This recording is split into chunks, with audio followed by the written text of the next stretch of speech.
Welcome back to our Excel tutorial series. In today's video, we'll be diving into the powerful world of data filtering using slices.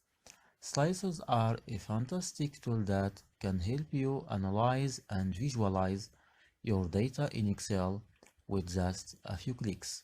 So let's get started.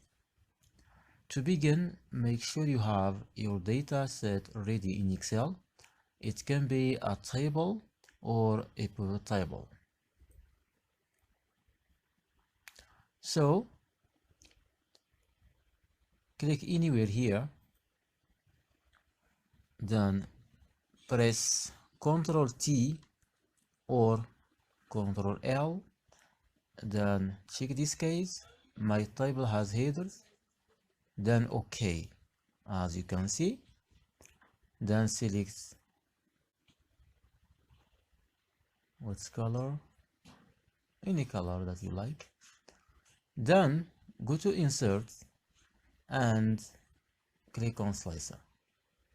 From here, I want to filter by department or position, by the way. So I will choose position, then OK.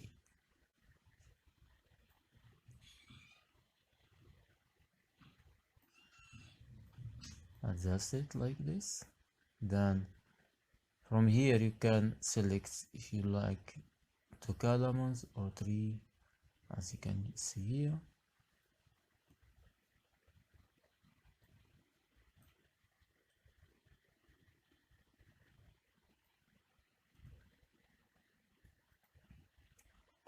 That is the result.